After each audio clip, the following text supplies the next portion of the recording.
Hizbullah Lebanon rebut kendali drone Israel. Media rezim Zionis mengabarkan pasukan Hizbullah Lebanon minggu lalu berhasil merebut kendali pesawat tanpa awak Israel.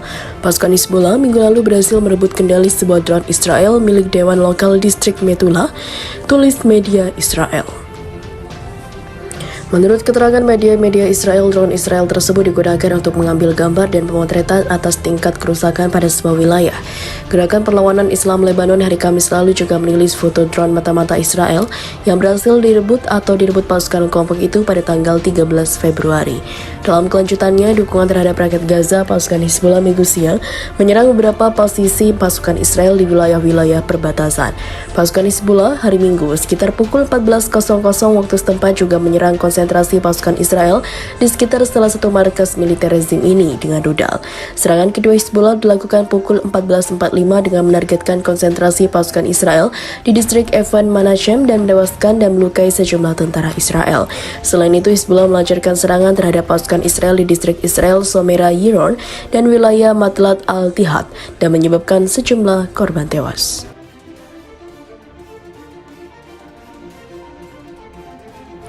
Komandannya diserang, Hizbullah tembakan 30 roket ke Israel. Sekitar 30 roket ditembakkan ke Israel Utara di Lebanon dari Kamis malam hingga Jumat pagi. Ini terjadi setelah serangan pesawat nirawak Zionis melukai parah seorang komandan kelompok Hizbullah.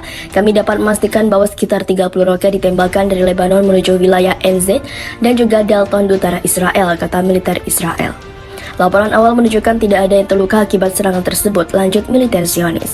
Sebelumnya, pada Kamis malam, serangan pesawat nirawak tersebut terhadap sebuah mobil di Lebanon Selatan melukai parah seorang komandan kelompok Hizbullah. Demikian disampaikan sumber-sumber di kedua sisi perbatasan. Komandannya tersebut terluka parah dan seorang rekannya juga terluka dalam serangan itu, kata sumber keamanan Lebanon. Militer Israel mengakui bahwa pesawatnya menyerang komandan Hizbullah di Lebanon Selatan, mengklaim bahwa dia terlibat dalam serangan roket lintas batas. Target tersebut terlibat dalam sejumlah peluncuran menuju Kiryat Shmona dan Metula di Israel Utara, kata militer Israel.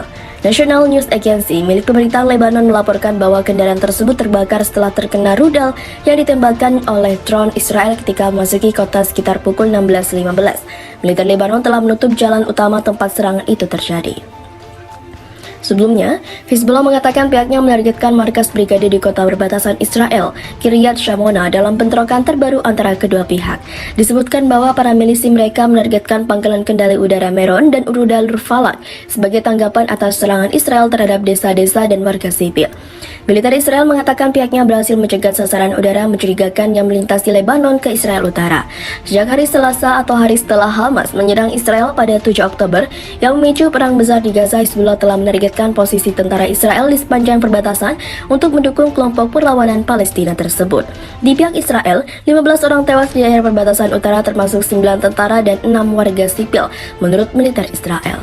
Aksi saling serang tersebut telah memicu kekhawatiran akan terulangnya perang dahsyat antara Israel dan Hizbullah pada tahun 2006 yang berusaha dihindari oleh pemerintahan Barat.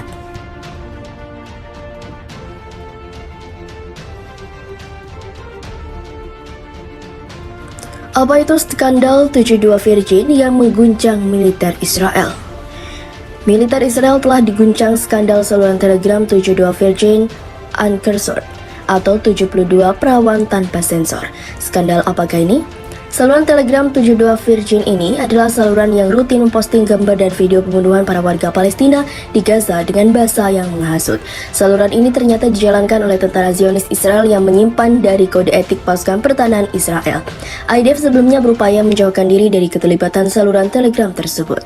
Surat kabar Haaretz melaporkan bahwa hasil investigasi menemukan fakta sebaliknya bahwa IDF yang berperan dalam operasi saluran telegram tersebut.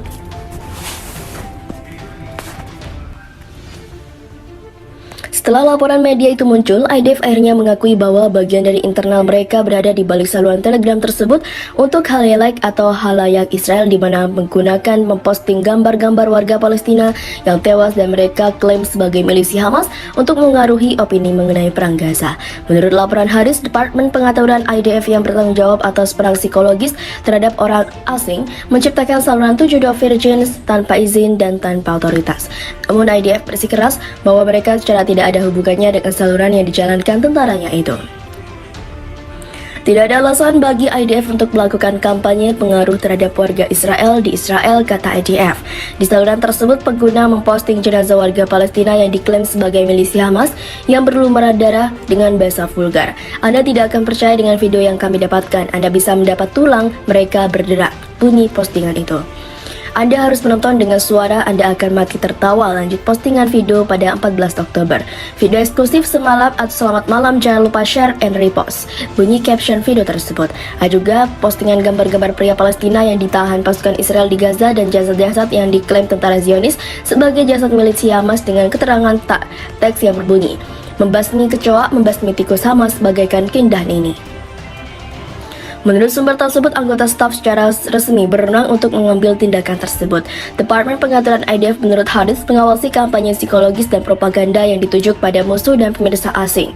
Perang Israel, Hamas, dan Gaza sejauh ini telah menewaskan hampir 28.000 orang di wilayah tersebut.